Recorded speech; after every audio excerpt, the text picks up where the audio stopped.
Oh, good morning. I still feel like crap. I just thought I'd tell you that. Went to bed with a fever last night, woke up with a fever this morning, and it doesn't happen often, but I feel as terrible as I look. But there's stuff to do. So let me show you how you got to be careful when you cut sheaths out. Look at everything, including the backside. This is bad right up to here. So I have to start my sheath here and upwards. There is a little piece on the side here that I can use for the webbing. So I'm just going to go ahead and give myself a little extra here. And what I'm doing is, this is the knife for I'm a Survivor and Thriver. And I've started making these sheaths deeper and wet forming them around the handle so they hold it in. You know, if you're running and jumping or hiking and climbing and bending over and stuff you would do, you know, outdoors, whether you're fishing, hunting, camping, or bushcrafting. So it does take more leather, but I'm making my sheaths about 3/4 of an inch deeper than I normally do, and I'm gonna alter this pattern here. It's just I haven't gotten around to it yet, and I'll eventually get around to it. So I'm gonna put you in the my cup holder, and yeah, I'm going to regale you with some more stories from the dark side. So let me get you in the holder there. And action, if you call it action. So the first thing I have to do is make sure I've got this facing the right direction, because this is what they call a fold over sheath, and you want to fold the right way and have this on the right side. I have a stack of sheaths over here that I screwed up. Here's one of them.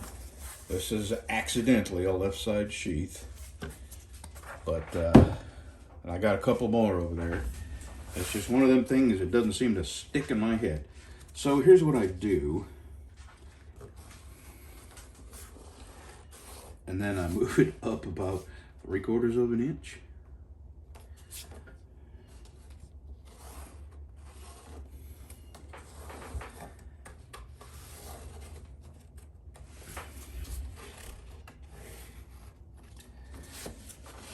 Okay.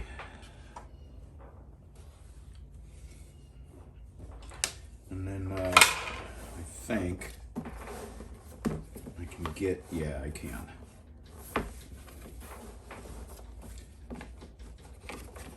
I want to make sure I'm getting nothing but good leather over here.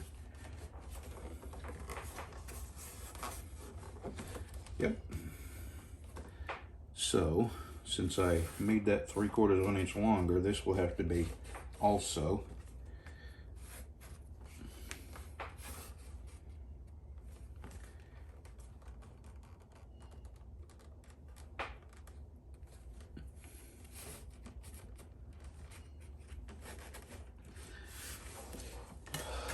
Okay. Tomorrow is Saturday, and I don't care how bad I feel, I'm still going to,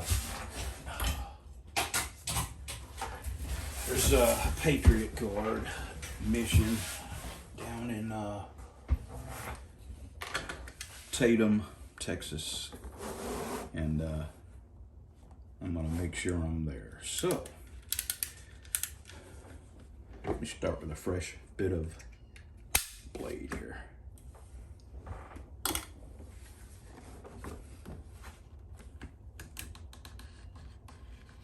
I'm just getting rid of the excess so I don't have to, I can get all this off my table.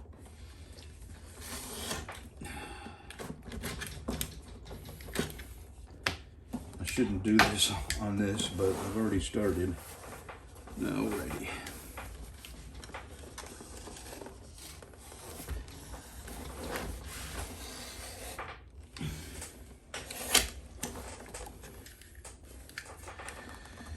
So I was telling you the story about the Christian company I was working for. And that's the company I got hurt at too. All right, let me get this out of here so I have a little more working space.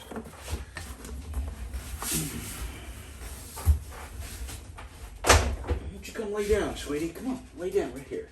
There you go. Lay down. Alrighty. Well, this entire company professed to be a Christian company. They talked about it constantly, what a Christian company they are. And, you know, they used all the little catchphrases, bless you, God put it in my heart to do this or that or the other. This was a horrible, horrible job. They had terribly unsafe equipment. Their mechanics were drunks and druggies, and the last thing they were concerned about was making sure that the equipment was safe to get on the road. And I'm telling you, the only reason I was with that company was the insurance was good. And if it wasn't for that, you know, my wife had cancer, and who knows how well it would have turned out had I not had that insurance. So I'm gonna go ahead and pop me another one off here. Fresh blade. Ah, smell of fresh blade. So anyway, got my wife through that. She had cancer, lung cancer, had half a lung removed, and long recovery period. And then I had worked myself up to a dedicated run in a very short time, actually. And then I found out why. Because this run was so dangerous that nobody wanted to do it. And when I started doing it myself, I realized immediately why. Now, they hauled a lot of stuff, but this dedicated run was sulfuric acid. Terrible stuff. And this is how funny life brings you full circle sometimes. Many, many years ago, I worked for this company. It wasn't that name, it was actually, back then, it was called Mississippi Chemical Express. And then Martin bought them out. Same equipment, just stick new names on the door. Same lousy mechanics. And anyway, I started doing this run. And so I knew what time I had to be to work. I knew what time I was going to come home. And you were home every night. So that was important to me since my wife was sick. One second.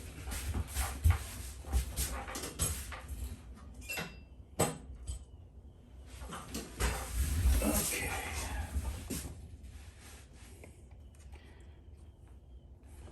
Well, anyway, this plant was under construction, and where you had to deliver, hold on, big noise alert.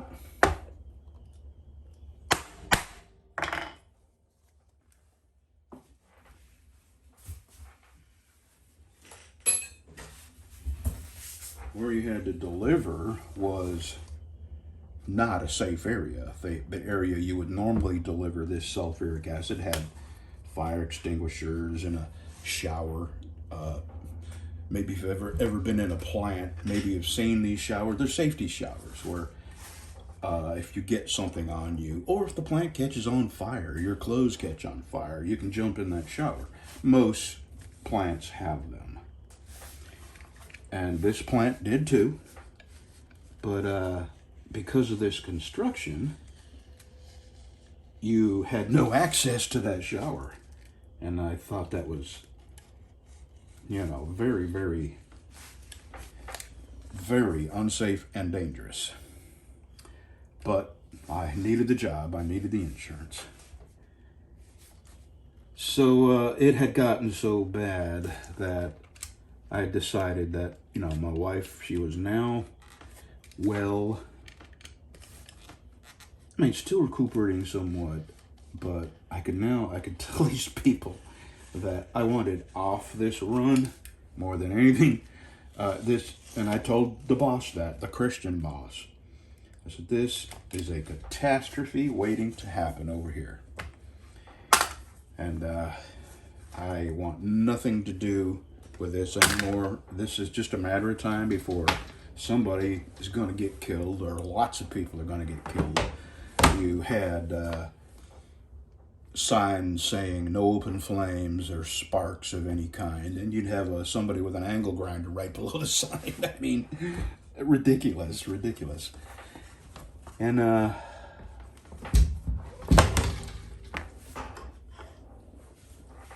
it happened. The worst. No access to the shower, and where they had you back up was on the other side, so you had to run extended hose over to, normally it would be, a 20-foot hose. Well, I had to run 3 20-foot hoses. I had to run 60 feet of hose over to their tank. Everything they had was rusty, the valves didn't work, and the day this happened, there was a garden hose with water that you could get. It was plant water. They recycled it. They used it in their cooling towers, and it cooled off in a pond, and then they sent it back through the machinery. And this water you could also use to wash down your hoses and the back of your truck and their valves and stuff like that. So it wasn't, fresh, clean water. Well,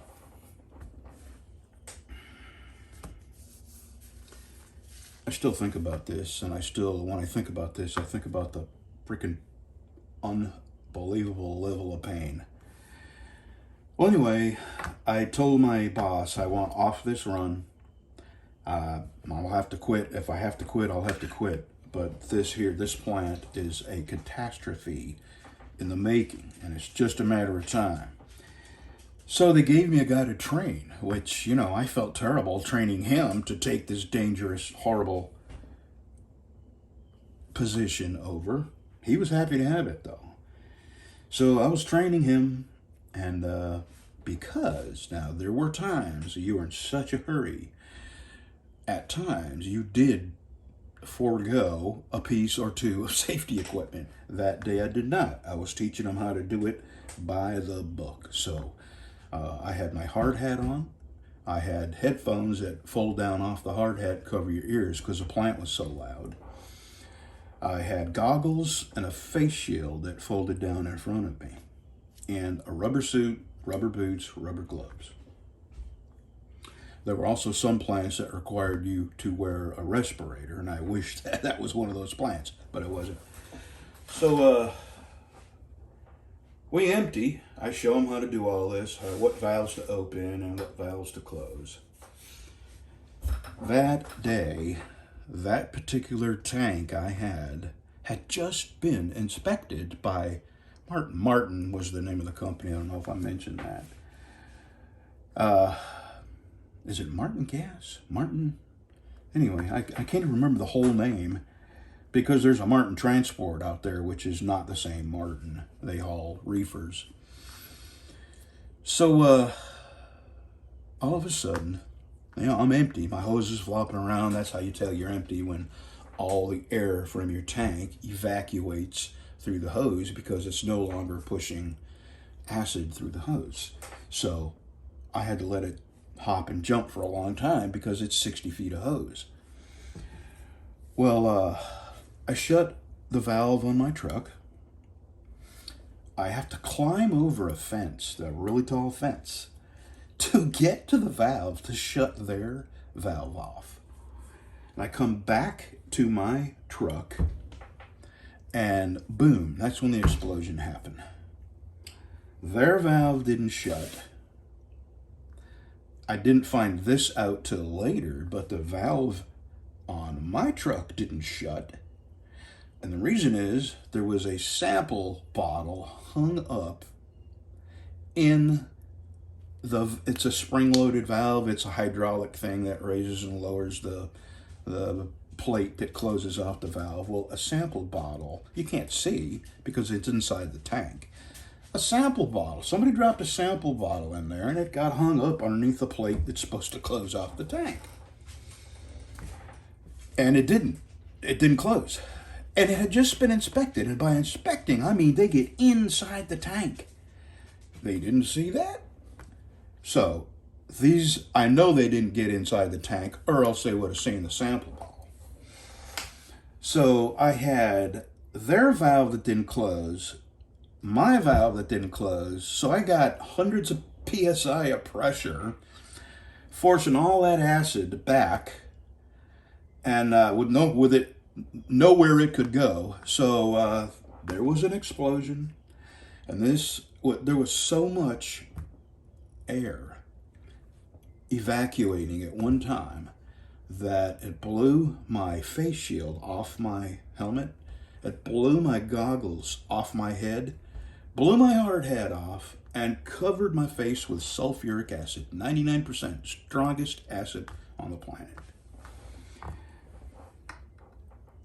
Luckily, it knocked me across some railroad ties. They were pulling up railroad tracks too in this plant, and they had just laid these ties not far from where I was delivering. So it knocked me back 15 or 20 feet through the air, landed on my neck and my back. I closed my eyes. And the face shield and the goggles gave me just enough time to close my eyes before the acid hit my face. So there was 30 seconds of me feeling around on the ground for the hose that I knew I had left close to the end of my trailer, but I didn't know how far away I was from the end of my trailer. So I'm on my hands and knees. I got my eyes squinted. I don't dare open them because I've got acid on my face. And I don't know if I even have any sight left. I don't know if it got in my eyes, but my eyelids are burning because it got on my eyelids. So I feel around on the ground. I find the hose, and then I pull it, and I find the end of the hose where the water's coming out, and I soak down my head, and this is nasty pond water. Soak down my head and face, and so this acid had a good 45, 50, maybe more seconds of eating away my face, right? And I got it in my mouth, I got it up my nose, and I won't dwell on this too much. I'm already, hands are shaking already. And I may have to stop you for just a second. Yeah, I'm going to. Okay, so keep in mind, this is a Christian company. So anyway, I hose my face off, and I'm terrified to open my eyes, because if I have no eyesight, I don't know what I would do with the rest of my life.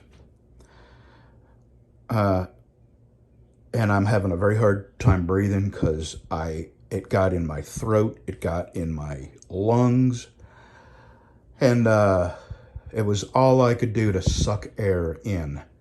I managed to get in my truck and get out of that part of the plant. And the guy I was training ran up to the security guard and said, "You got to call an ambulance." The ambulance shows up, and they take me to the hospital. And the first thing they do is give me wonderful, fantastic, amazing Demerol. And instantly, pain gone.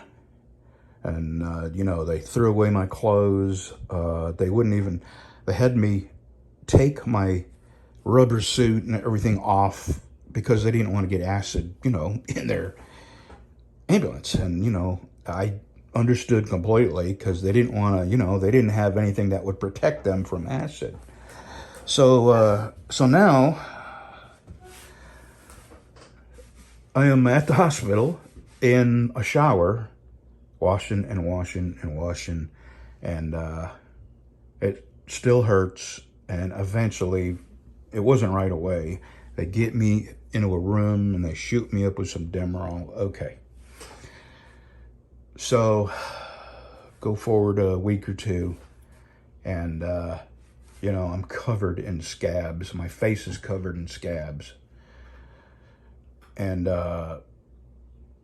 my lungs, I have lost 40% of my lungs. My sinuses, my ability to smell has been altered somewhat. I can smell strong smells. And my whole life, oh yeah, I blew out 2 discs in my lower back and 3 discs in my neck from the landing.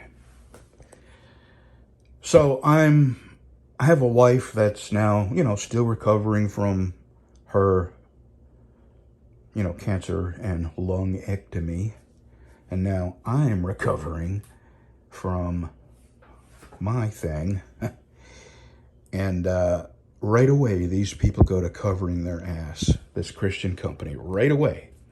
They weren't the least bit concerned about me, my health, what the rest of my life would be like, how badly I was damaged.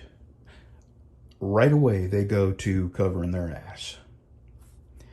And I'm seeing my doctor and another doctor who was a pulmonologist to determine how much lung capacity I have lost. And turned out it was 40%. So the more they find out from my doctor what the damage is, the more MRIs I have showing the damage to my neck and back, the more they are determined to have me go to their doctor. And I'm not going to their doctor because I know what's going to happen. And eventually this did happen. Never saw their doctor ever. My doctor would fax the MRIs, not fax, but you know what I mean. Their doctor had access to all my medical records, all the pulmonology reports, all the tests, where I actually had to get in this chamber of my whole body, in this chamber, where they measured my lung capacity. How much I could breathe in, how much I could breathe out. Anyway, they had access, their company doctor had access to all my medical records. So, it becomes obvious to me that they have no intention of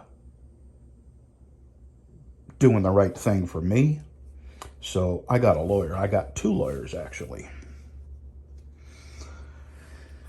And, at this point, I can't walk.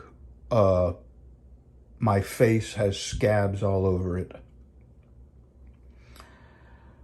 I had scabs up inside my sinuses, and occasionally I would have to blow my nose and scabs would come out. So anyway, this Christian company, their company doctor sends me, through Martin, a letter saying that he was releasing me back to work. And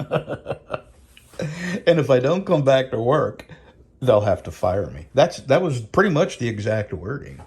So I show my doctor this. He says to their doctor, this guy can't even walk. How are you releasing him to work, having never seen him, and he can't even walk? On what planet can you release him back to work? So anyway, long story short, they fired me. This Christian company fired me. And did everything they could to make it not their fault, make it the plant's fault. And the reason is, Louisiana has some very bizarre liability laws where in Louisiana you have to prove malicious intent instead of just a common accident. I mean, now keep in mind, at first, I wanted nothing more than for them to support me until I could come back to work. But what they wanted is to shut the door between me and them and their liability for having that. And I didn't find out till much later that their valve wasn't working. Now, this is a valve that you cannot see. You have no access to it. Their mechanics are the only ones that can see it. Well, anyway, long story short, my lawyer lost the first case and he appealed.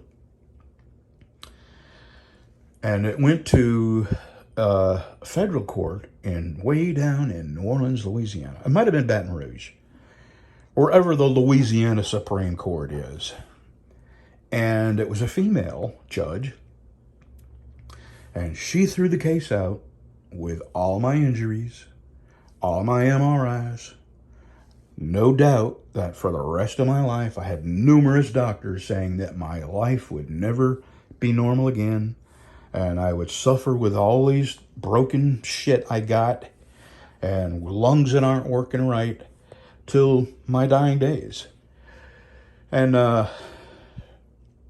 anyway, she said that my lawyers did not prove malicious intent, which now, at this point, now that I'm a little more familiar with laws, Texas law, you don't have to prove that in Texas law. This is a Texas-based company. But the terminal I worked for was in Louisiana. The plant this happened at was in Louisiana. So they've got some very savvy Christian lawyers working for them. So these people had their doctor that had never seen me approve me or demand, basically, that I go back to work. It simply wasn't possible. You couldn't, the job, you had to be able to fit a respirator on your face. You couldn't put a respirator on my face. It was covered in scabs. So anyway, that's my experience with that Christian company. And I am left with some terrible, terrible feelings toward people that have Christian coming out of their mouths, but Satan in their heart. Evil in their heart, even if you don't believe in Satan. And they say Satan's biggest accomplishment was teaching the world or convincing the world that he didn't exist, and I completely agree. Anyway, I've learned that people who have to constantly let you know how Christian they are, they're not Christian. Christian is in your heart and not in your mouth. So anyway, there you go. There's my story. And someday soon, I'm going to talk about cops. It took me a long time to get over my hatred of cops. And I could write a book of all the lying, deceitful, dishonest, criminal activity I have had cops. And I'm not talking about city cops. I'm talking about cops that deal with trucks, or their existence is to write tickets to truck drivers. And I'm telling you, I could write a book of things that I have had cops do to me that would curl your freaking hair. And to this day, I feel like I'm in more danger from cops than I am anybody on the street. Not all cops. Here, let me give you a quick example. Bossier City, Louisiana, just arrested a cop. This, not any cop, a very high-ranking cop. His next place was chief of police. That would be his next step. He was in charge of the police union in Bossier City. Well, they just arrested him for this very long-term drug ring that he had going. They arrested him. They arrested other people that were involved in this drug ring. And you cannot tell me that those other cops that he worked with were not completely aware of that. Here's another one. Shreveport police busted a person carrying 30,000 OxyContin pills. Busted him, put him in jail, and when it come time for his trial, surprise, those 30,000 OxyContin pills are now missing from the evidence room. I have very little respect for cops, honestly. I gotta be honest. And it's based on a lifetime of having to come in contact in some shape or form every single day as a truck driver and meeting some of the most horrible, crooked, and dishonest demons you'd ever want. I used to just be in absolute disbelief at some of the despicable things they would resort to write a ticket. Anyway, that's another story, and I'll tell you that someday. I will start from day one. My very first encounter with it was a New Jersey cop, and lying and then smile at you while he was lying. I never wanted to punch a cop so bad in my life. This guy, he had the, so what are you going to do about it look on his face. Who's going to believe you? You're just a stupid trucker. I am a cop. Nobody's going to believe you that I'm lying. Anyway, 12 minutes. Here we go. I'm going to get to work. You want to watch it? I guess you can watch. I'll do that. Are you recording? Yes, you are. Let me just say that it's taken me years and years and years to come to terms with my feeling towards cops. And I promise you, I have good reason. I can tell you stories that you would find unbelievable, but are 100% true. The despicable levels that I've seen cops resort to in order to write a ticket. Anyway, I have finally come to some kind of safe area in my heart, because it's not good to harbor that kind of anger and hatred. It's not. And so at this point, I have a healthy fear of cops because I'm completely aware of the nefarious, crooked means they're willing to go to in order to get you ensnared in the, and I'm using air quotes again, justice system, which is another fiasco. There's no such thing as justice system. There's the penal system. And, I have a lot of thoughts about that too, but I'm just some old fat guy sitting in a leather shop making a sheath. What do I know? All right. Here we go. What you do is, this is called casing. And I don't know why they have such a fancy word for spritzing it with water. I'm sorry, I'm probably talking too quiet. You're a little far away from me. But I plan on embellishing, I plan on tooling this a little bit. And I think I'm using the wrong word. This has got too much. I gotta get another one out here. Here we go.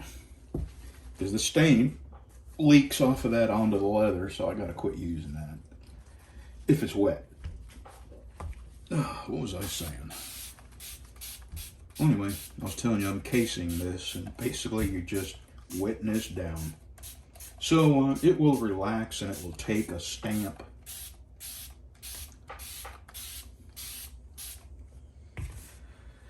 Oh God, what a headache. I can't believe how bad I feel. And nobody, this is nothing to know, nobody wants to hear how bad you feel.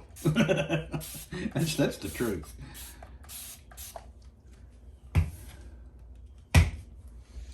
All right, so what I'm going to do, first thing, this half here is the front side, the facing outside. Oh, here's another thing.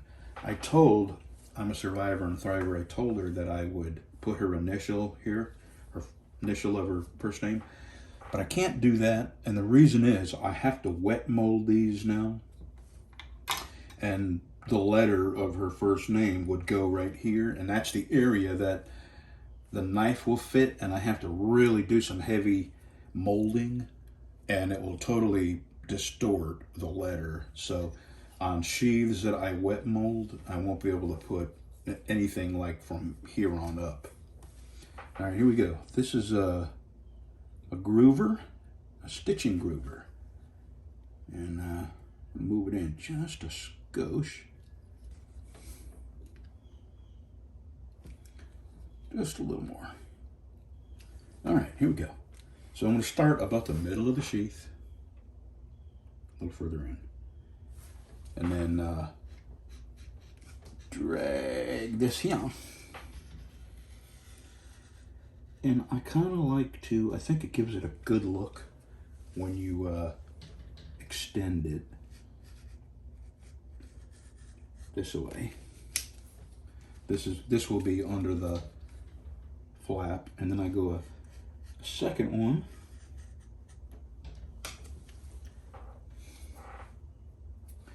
And one more, just to go a little bit deeper.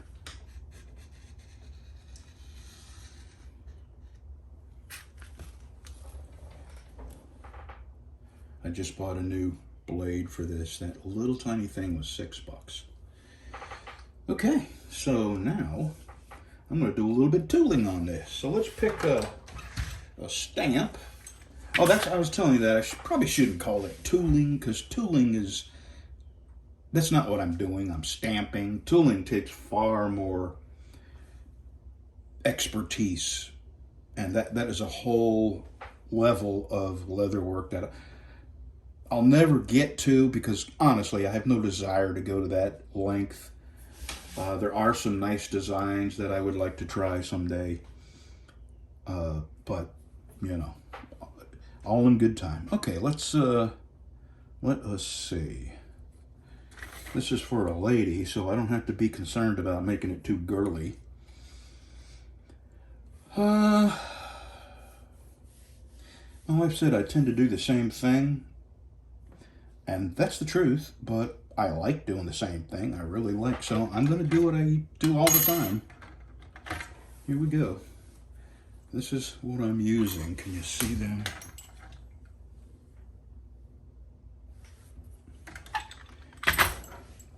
Now I'm ready.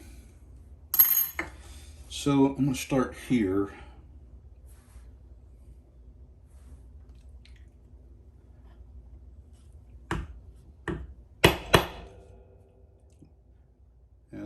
You got to determine how hard to hit it, and how wet you got the leather is part of how you know how hard to hit it. Let me let that soak in for just a second.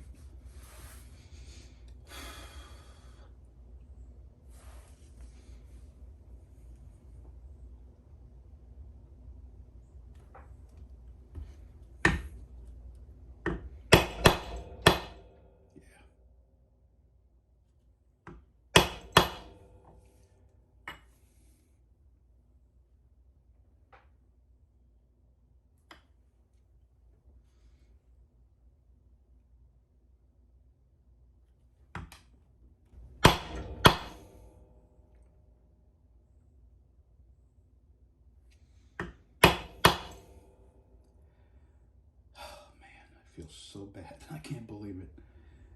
I'm not sick often.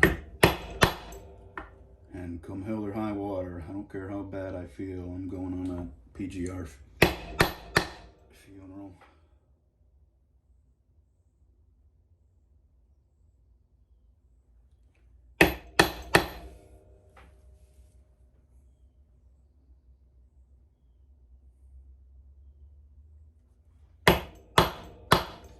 One more and it'll probably fold around. You know what? I'm not. Because it will look better having one less stamp than having a stamp that's halfway folded over the other side. All right.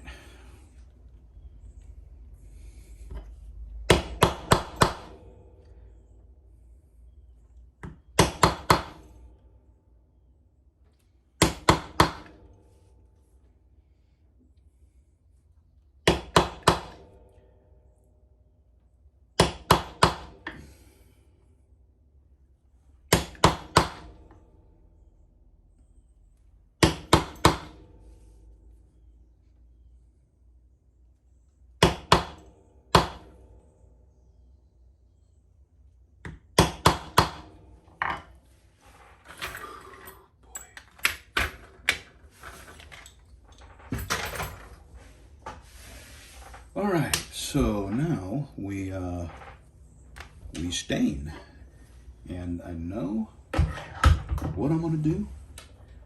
I did a knife just recently that, all right, here's the one I'm gonna, now that I'm not using water, that I did another one that, okay, I use orange. It's actually, let me show it to you. Orange, where are you? Okay. All right, I'm going to use this orange for the main color, and it's not orange. It's like a reddish, really, it doesn't look orange, but I like it, and I use it because it looks really good with a fade. And then I use this golden brown. I have used chocolate brown, and I have used black, but I'm going to try the golden brown this time. So here we go.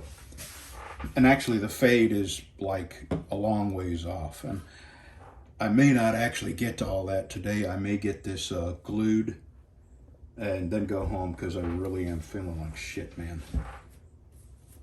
I still got Saturday, probably Saturday afternoon. If I feel good enough to go to that funeral tomorrow, then I'll probably feel good enough to come down here Saturday and finish this up Saturday afternoon. All right, let us get a mop.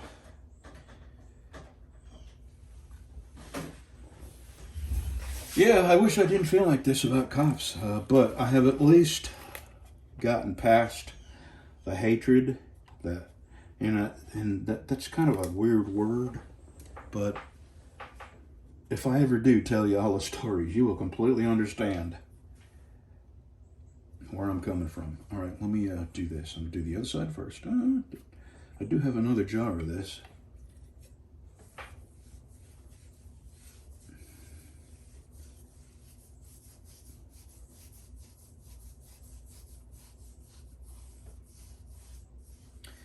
And I've had cops take their, son of a bitch. Damn it.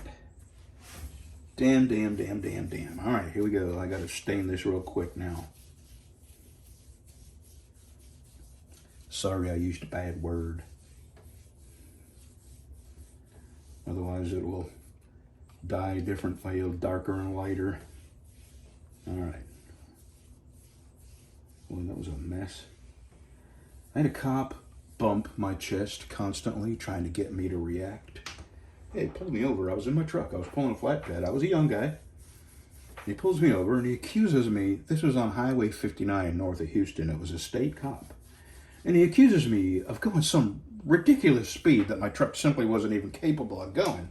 That was long before I was an owner-operator, and my truck was governed at 65. This was back in the day when the speed limit was 55 everywhere.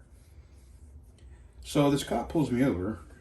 He says, I clocked you going, I can't even remember, it was 80 or 90 on Highway 59. You know, I had to explain. Back then, Highway 59 was a 2-lane road, 1 lane in each direction, and there was a driveway. You couldn't go that fast. And a stoplight after stoplight. There's just no way you could ever get going that fast. And I looked at him like, this has got to be a joke. Surely he can't think a truck could go that fast from that light to this light. It's not possible. Anyway, so I say, well, that's not impossible. My truck's governed at 65. That's what I'll use. I'm not even going to use the language that he used, the names he called me. My God, were just filthy, foul names that, honestly, I really want to tell you. Geez, let me clean that up real quick. God, what a mess. Okay, alcohol, do your thing.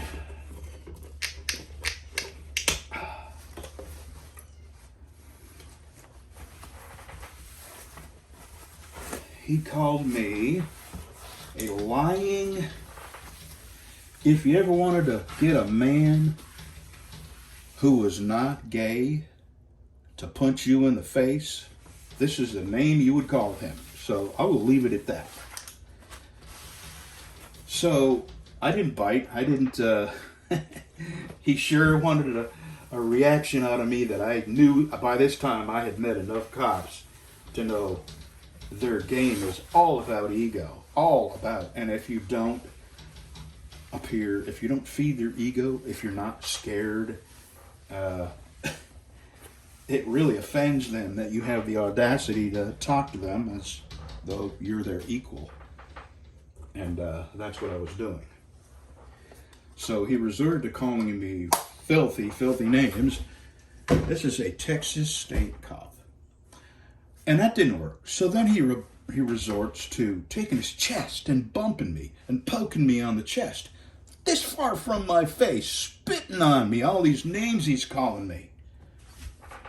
And I guess I had a smirk on my face. And the smirk was clearly from me absolutely understanding, oh, this guy had serious, serious mental issues. And he did. So, anyway, he could not get any satisfaction. So he wrote me this ridiculous speeding ticket and drove away. And I paid the ticket. And I can't tell you how many tickets I've paid in the past that just were not true.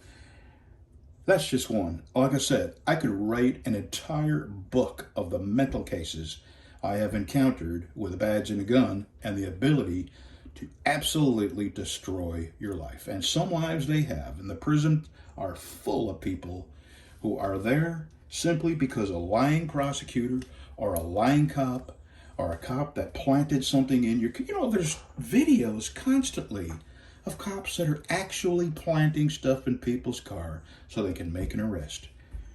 And that's the kind of cops we're dealing with, you know. And they say defund the police, defund the police.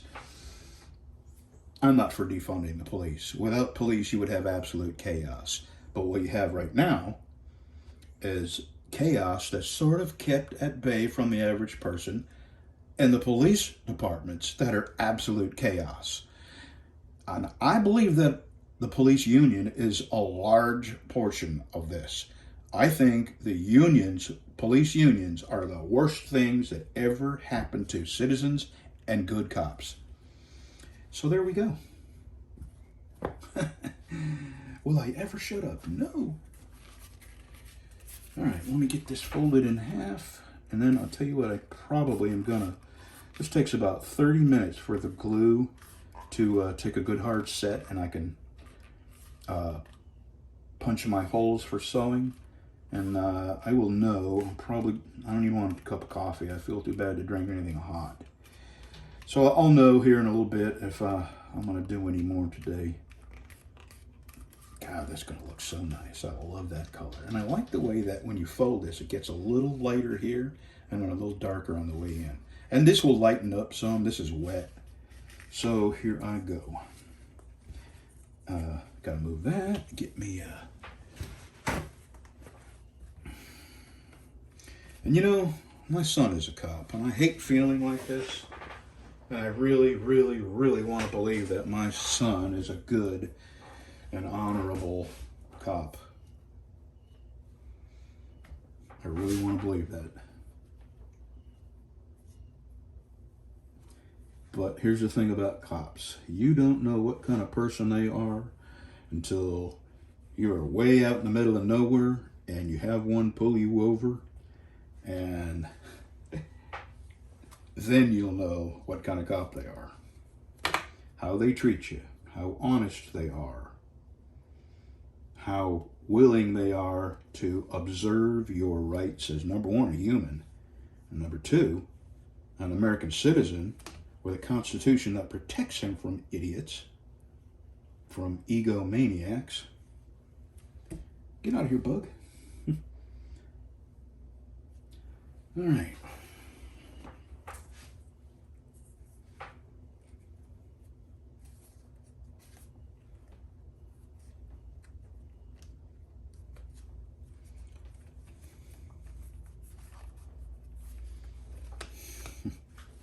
I think I may have pushed this in too far. I did.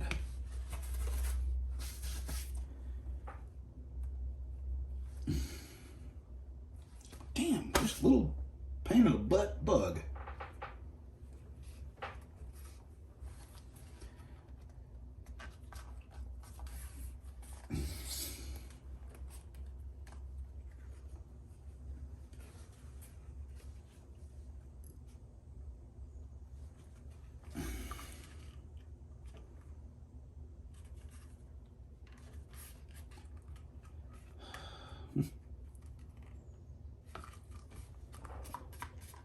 You got to make sure, this is the one thing you got to get straight. And what you try to do is to get the top edge and the bottom edge to line up. All right, I think I'm pretty good there. So I'm going to put the next bit of glue on the top.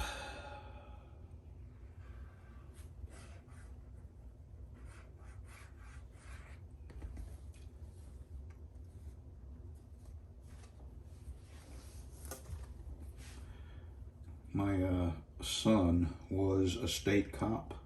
I'm not going to mention the state, but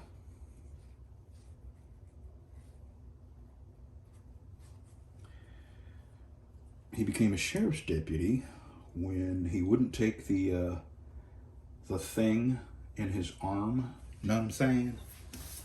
So the state told him they had to let him go. And it just so happened that the sheriff's department was not requiring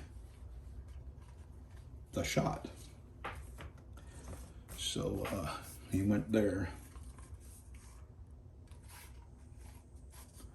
So here's what I do now. I gotta clamp this.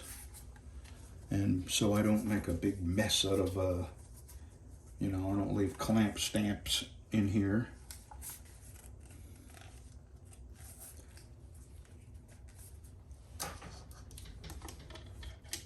And I only need to do that, clamp it for just a very short time, because it doesn't take long for that glue to understand that that's where it's staying.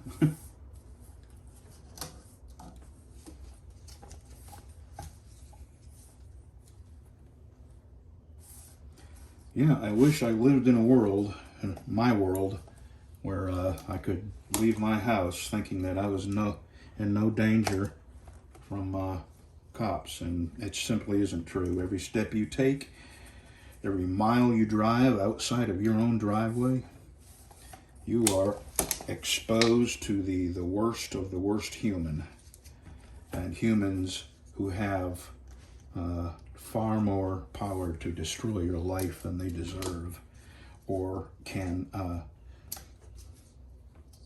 honestly control. Good Lord, what is the deal here? Harbor Freight.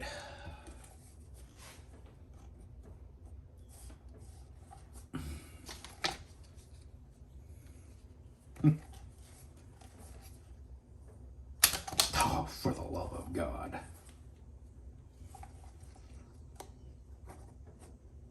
Oh, man. I just about can't do it. My fingers are really tired. These are really tight, too. I don't have the hand strength that I used to, that's for sure.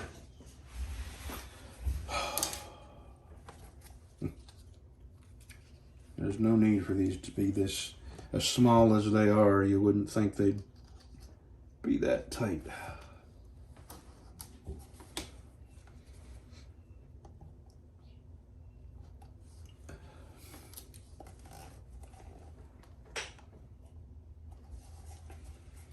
And you know, if somebody comes across this and they happen to, oh, you know what I freaking did, you dumbass?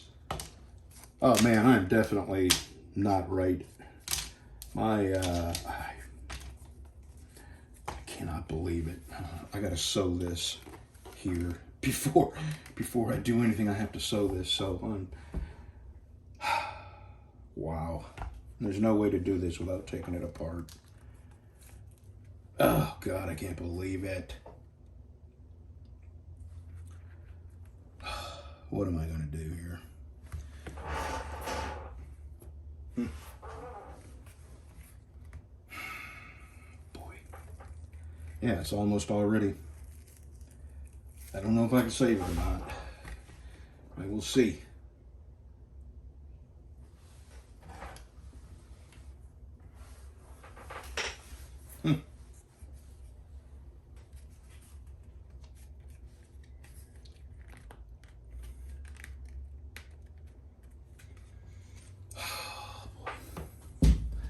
I think I can actually, because sometimes this stuff takes forever to dry. So let's just see. I don't want to get this on there. I'm going to have to waste another towel. Boy. What a mistake.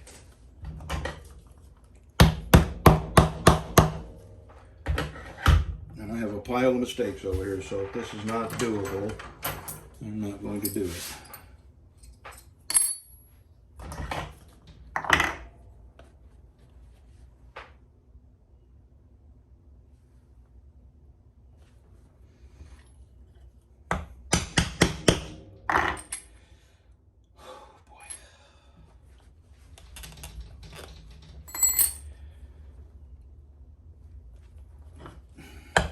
I use that just to hold my place.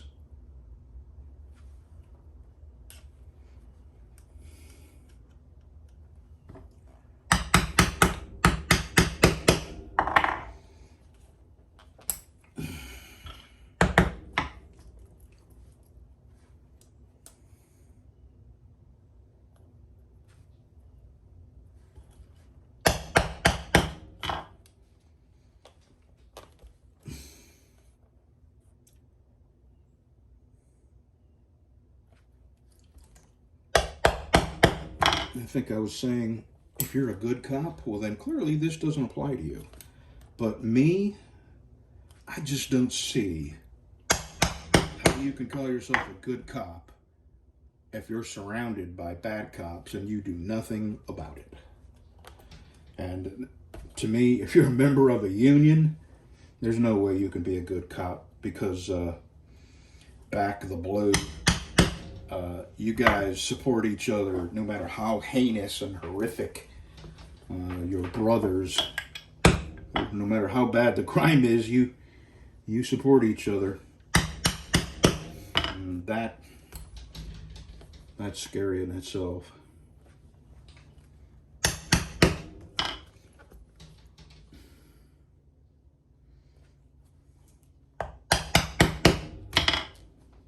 Alrighty, there's one.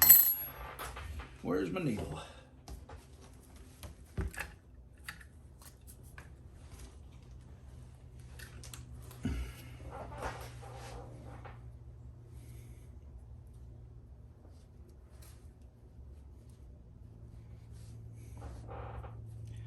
Good Lord.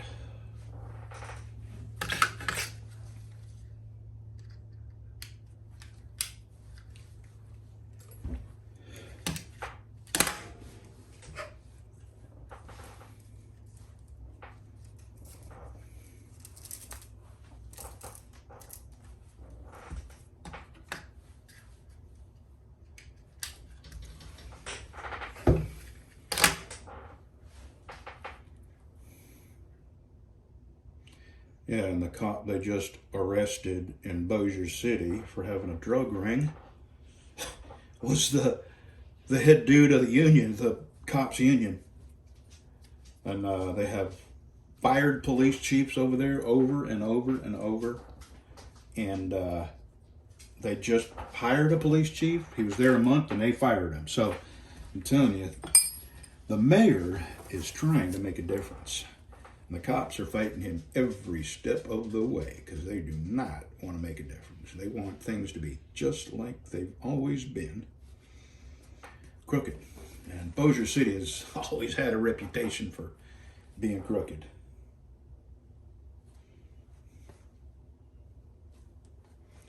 And now Shreveport, from the mayor on down, is crooked. And there's so many crooked people that nobody can do anything about it because they'll rat each other out. You know, they protect each other because they're all crooked and none of them want to go to jail. And the FBI actually got involved in this Bossier City cop with a drug ring. So you cannot tell me that all those other cops that he was in charge of and didn't know that he was the mastermind of a drug ring.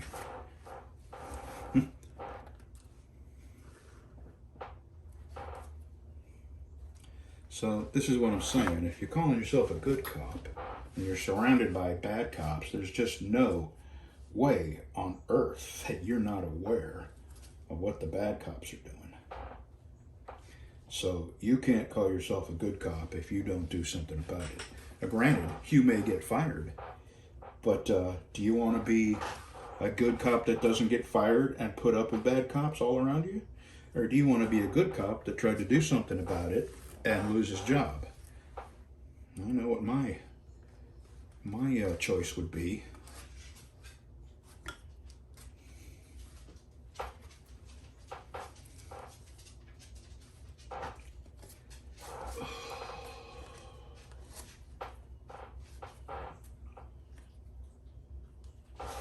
Probably out of the camera. I don't know if this interests you or not.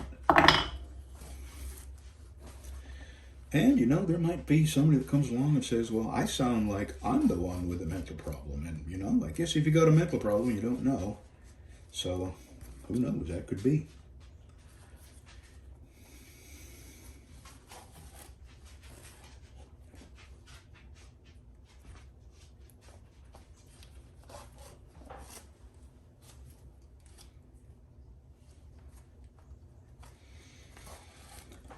I had a kid come out of a parking lot squealing his tires. This was in Bossier City. And hit a little old lady, bounce off of her, and then hit me head on. I was stopped. I was in a turn lane waiting to turn into the post office. And cops show up, Bossier City cops show up, and they recognize the kid, and they ask him how his daddy is, right? And this kid caused this wreck. All kinds of witnesses, right? So they don't write this kid up as being at fault. He has no insurance either. They let him drive away with his license plate and no insurance because the cops knew him. So that's just one instance of, like I say, I could fill a book of the despicable dishonesty.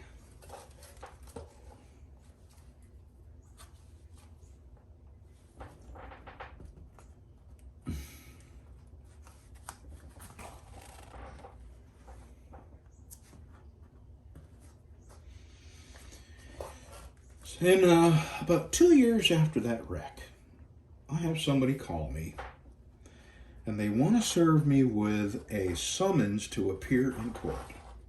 And he wants to know where I live so he can deliver the summons. And at that time, I was living on an island, on a bayou, that sometimes you couldn't access it. There was a bridge, but there were times when you couldn't even cross the bridge because it was underwater. So I said, so tell me what the summons is for. He said, it's a summons to appear in court. And you were involved in a wreck a couple of years ago. And this kid caused the wreck with all kinds of witnesses. And the cops didn't write him up. And now he's suing me and the old lady that he ran into. I couldn't believe it. Of all the freaking gall. And I say, well, good luck finding me, pal. I'll give you a hint. You need a boat. And he had no idea what I was saying. And nothing ever came of it. And I did have that little old lady's number that he ran into head on. No, he ran into the back into her car. Bounced off of her. And I saw the whole thing. You know how things slowed down? I saw him squealing his tires coming out of a parking lot, which is what made everybody stop and look. That's why there were so many witnesses. And he lost control of it. He was up on two wheels. He was going too fast. Bounced off of her and then hit me head on. Ruined my only vehicle, paid for. No insurance, couldn't pay for it. Anyway, and then of all the freaking gall, this kid is going to sue me and that little old lady. So I called the little old lady. I said, I had her number still after all these years, a couple of years. And I said, you tell me, I'll be there if you want me to be a witness, and I'll be there. And she said, well, I got a summons, but, you know, that doesn't mean you're going to go to court. She says, and she was a retired sheriff's deputy of all. But this was Bossier City, and she was a black lady. And if you're not familiar with Bossier City, that's another problem Bossier City has had. And that's my problem with the quote unquote justice system. A distinct difference in the measurement of justice. And anyway, that's a whole nother video right there.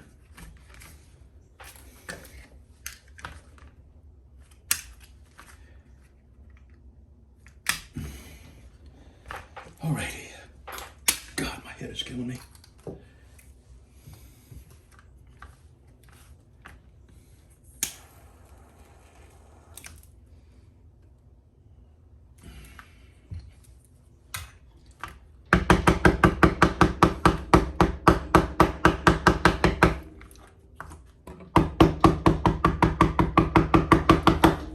Alright, let's see if we can get this thing to work. And who knows? I may have to put a little more glue on it, but I do believe this time it's going to work. I cannot believe I made such a stupid mistake. So I'm going to put just a small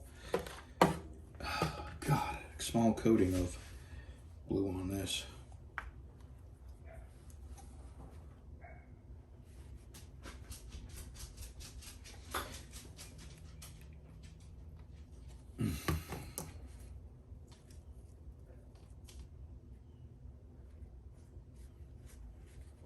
Yeah, this was 90, and even in 1990, being black in Louisiana was probably a very hard life.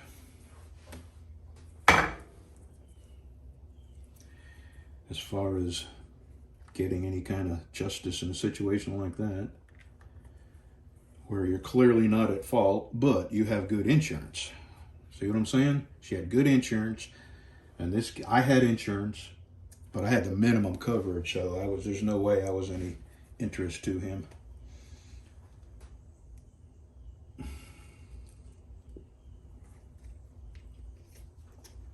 I think it's going to work.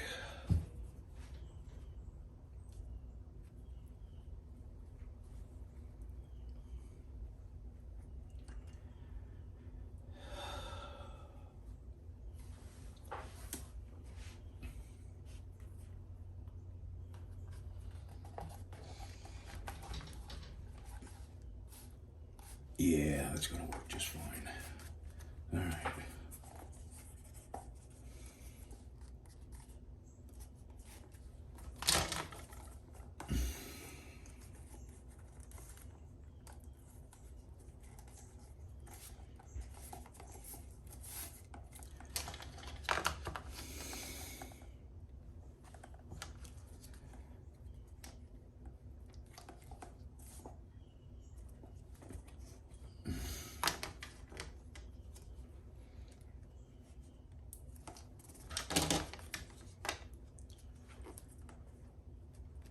What I'm trying to do is make sure these edges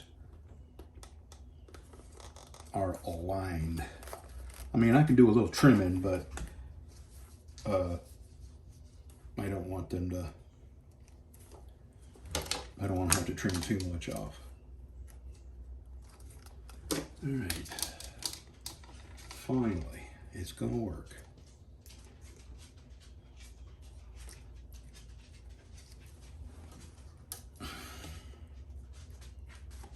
You're probably not even on anymore, me just talking away.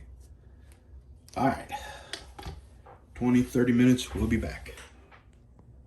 Okay, one more quick story. My wife and I were talking about this morning because on the news still, there's the cop that they arrested in Bossier City for the drug ring. Well, they have casinos in Bossier City.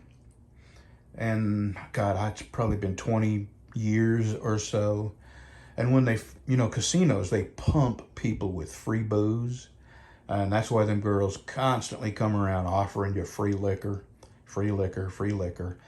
And the pit bosses, the people that are behind, that are like in charge of a certain game or 2 or 3 games, They keep an eye on who seems to have plenty of money and who is engaging in the free alcohol, and they'll actually tell these waitresses, don't let that guy's glass get empty. And you know why? Because the more alcohol you have in you, the quicker your money leaves your wallet. So when these casinos first started opening, man, you would not believe the drunk drivers the Bossier City cops were pulling over. And I was glad to see it, because I despise drunk drivers. And I think if you kill somebody when you're drunk, it is no different than taking a gun and shooting them in the head. It's murder. There's no extenuating circumstance. You took a weapon. Well, here I am calling something that's not typically a weapon, but when you use it to kill people, it's a weapon. And you are just as guilty as any other murderer. So anyway, for a year and a half, the Bossier Police Department, man, they were, on the interstate, left and right, pulling drunk drivers over. And all of a sudden, the casinos started sponsoring policeman balls. They bought the entire police force, the high-tech, state-of-the-art bulletproof vests, paid for canine training, and all of a sudden you didn't see any more drunk driving violations. I am not exaggerating. It was at the exact same time you started hearing all the wonderful things the casino was doing for the community, mainly the police department. At that exact same moment, you started seeing a distinct absence of drunk drivers getting pulled over. So there you go. Just a coincidence, I'm sure. All right, a few more minutes, and we'll get to sewing that.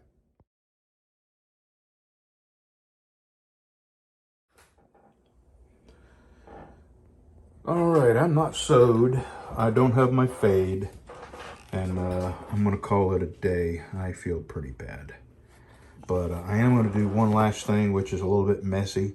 So when I leave here, I'm going to go home and take a shower, change my clothes, and what I'm going to do is sand this edge on my belt sander. And tomorrow it will be ready for sewing. Got my holes all knocked in there. And be ready for sewing, a fade, and then wet molding. We will see you tomorrow. Hasta mañana. Well, I didn't go home. I can feel this bad sitting here, or I can feel this bad sitting at the house. So here's what we got.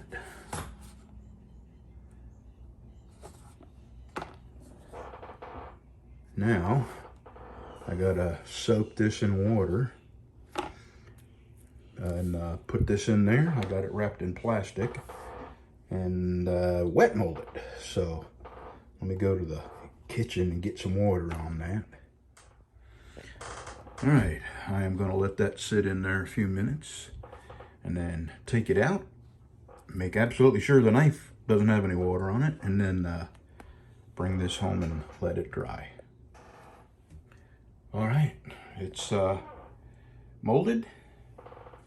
Now this has to go home and dry in my air conditioning. And Sunday I'll put an edge on this. So this is done. The knife needs an edge, and that is all. I'll probably do that Sunday. I'm hoping I'll be able to ship this Monday. If not Monday, then it'll be Tuesday, because I'm not going to ship it if it's not 100% dry. And the longer the day goes on, the worse I feel. And honestly, I am not sure I can go as bad as I feel. If I feel this bad tomorrow, there's just no way I can stand at a funeral and in the heat and not puke or ride my motorcycle safely. So we'll see how I feel in the morning.